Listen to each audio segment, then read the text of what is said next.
Hi, I'm William Latham. I'm one of the co-curators of the Creative Machine exhibition at Taikang Art Museum. I'm also an artist, a computer artist, and also I'm a professor at Goldsmiths at the University of London. Within the exhibition, I'm exhibiting three artworks. One piece is very, very early within the historical section, which shows one of my form synth rule-based drawings from about 1985 when I was working as an artist in London, and shows the evolution of a complex form across the page.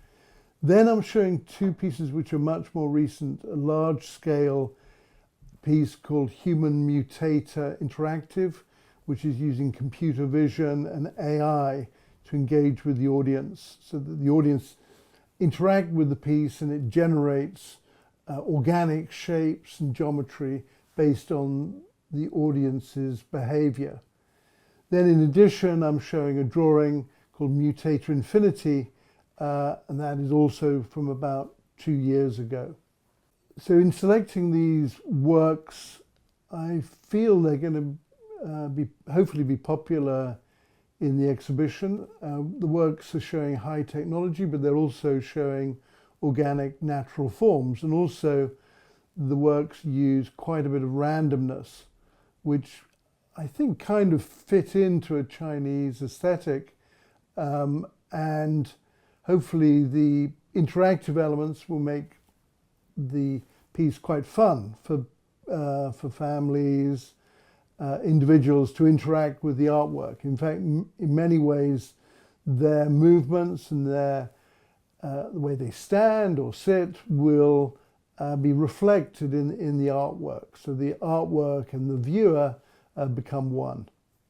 The works I'm showing have a long history, going back to about 1987, when I was at IBM as an artist in residence in the late 80s, and started my collaboration with Stephen Todd, a brilliant mathematician and programmer who I'm still working with now. So in showing work over this long period, I hopefully will try and get across some of the history of the work, and hopefully the public will enjoy it.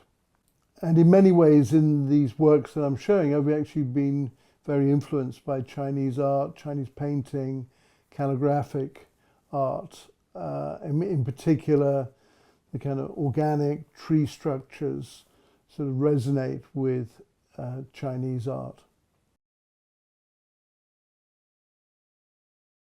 When visitors come to the exhibition, the show is divided into three clear parts. One, the first part is we're showing the work by contemporary artists creating AI generative art right now. So we're showing sort of the most cutting edge work on an international scale, and that includes artists from US, Turkey, Brussels, UK, and China.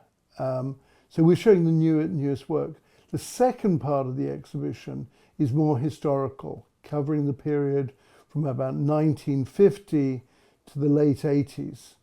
And for that section, which includes famous artworks by Frida Nacker, Vera Molnar, Herbert Franke, Harold Cohen, that part of the exhibition is more historical, and visitors may like to take a little bit longer looking at those works because they are telling a big history. And then the third part of the exhibition is the education section, and this we feel the public may want to spend even longer in, because there's quite a lot of useful insight there, both into the art but also into the technology and the programming techniques used. So in that section, we feature people like Carl Sims, Benoit Mandelbrot, pioneers of technology as well as art. So hopefully the exhibition in these three parts gives the audience quite a lot to enjoy and spend quite a lot of time looking at. And what's nice in the gallery space is the work is laid out on a big scale. It's quite spacious, so people can take their time and engage with the topics. In addition to being a modern art exhibition, there are works within the exhibition which we feel the general public, and including children, will find quite fun. For example, Patrick Tresse's Drawing Robots, where we see robot arms drawing like humans, and they're drawing very, very quickly, and there's lots of energy. And that work is very accessible. And Memo Atkins' big, large-scale organic video piece and his interactive work within the exhibitions, they're extremely beautiful. You can just enjoy them for what they are. And then my Mutator interactive piece is fun. The whole family can engage with those works. And then also in the education section, we hope the educational content will be of interest to pupils and young adults also. The creative machine is focused on some very big ideas which are very much in the public's mind at the moment. And in particular, the single idea that's most critical is this idea: can a machine be creative? Can a machine or a robot or a computer be as creative as a human? And if it can be as creative, can it be more creative? And so contemporary culture is taking a huge interest in artificial intelligence. And this exhibition explores this space about AI, robotics, and creativity. Can the machine be more creative than the human? And all the artworks in the exhibition kind of touch on this theme from different viewpoints and really present a snapshot of kind of what's happening on an international scale in this place where art, creativity, AI, and robotics, and real-time 3D rendering all come together. And it's important with an exhibition of this sort that it's not necessary for the audience to have any prior knowledge. It is accessible. People can just turn up. You don't have to be an expert, and the exhibition is for all ages. The Creative Machine exhibition in 2014, 10 years ago, nearly exactly, was a very small event that we put on in London at a gallery, and it was a number of artists we brought together who had similar interests. We put on this exhibition.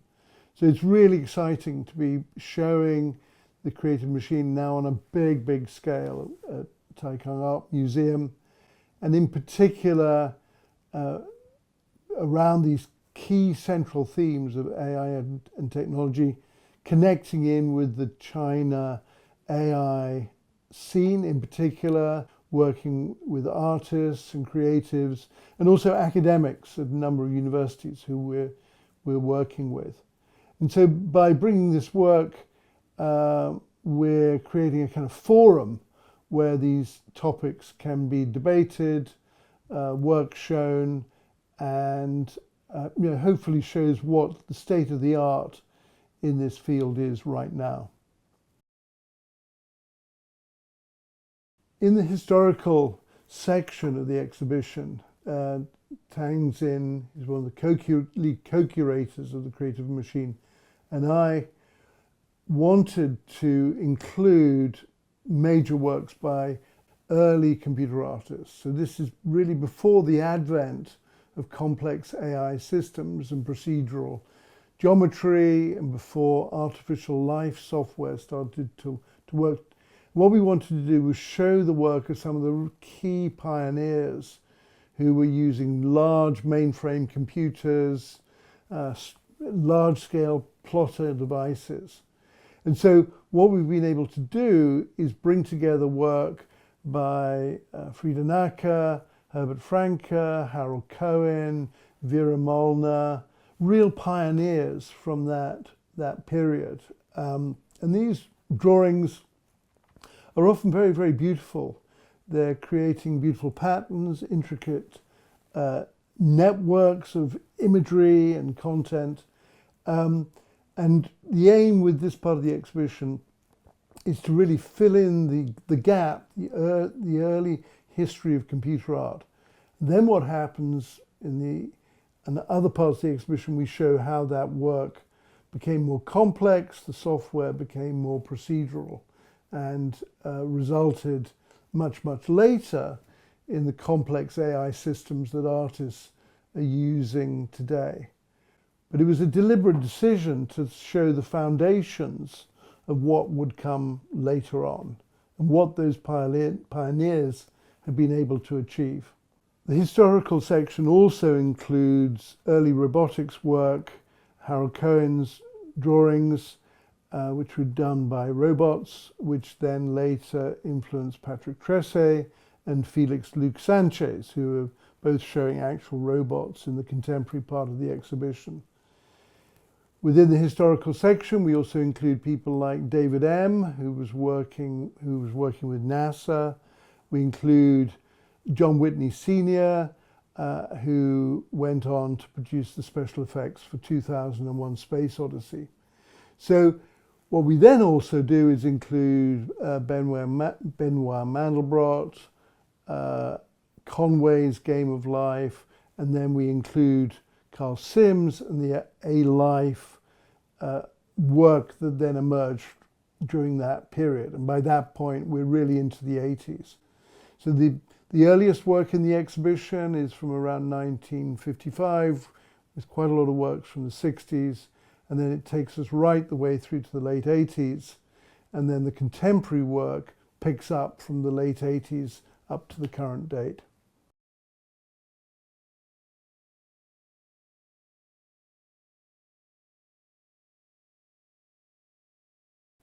The impact of AI generative art tools has been phenomenal. And the general public have been able to engage, play with these tools, get interesting results. And in many ways, it's a little bit like when Photoshop first came along. Prior to that, artists would be using airbrushing techniques, very complicated processes. And then Photoshop came along, and then everyone was able to use these techniques. And it was a similar comment, will the artist be overtaken by the general public? I would say right now things are moving very, very quickly. And the artists, what they tend to do is they plug together the technology in novel ways that the general public wouldn't necessarily think of. So the artists are still getting very, very interesting results. But ultimately things are moving very, very quickly. The software engineering is moving so quickly. It's a wonderful time. You've got all this technology that's being used creatively, and who knows what exciting results lie ahead. So the advice I would give to creatives starting out now, still the traditional skills of drawing are really, really important. I would say artists operating in this day and age also need to be programmers. They don't have to be brilliant programmers, but be able to program in a language such as Python. It will be extremely useful to them. I think collaboration is really important. Like through my own work, I've worked with Stephen Todd, I've worked with several great engineers over the past few decades, and collaboration is really, really important. It's often you find yourself working in a team, and communication, clear thinking, and shared thinking is really, really important. So collaboration is very important. How you work together as a group has become really, really important. I think those three skills, being able to draw, having some programming ability, and teamwork, those three elements are really, really important.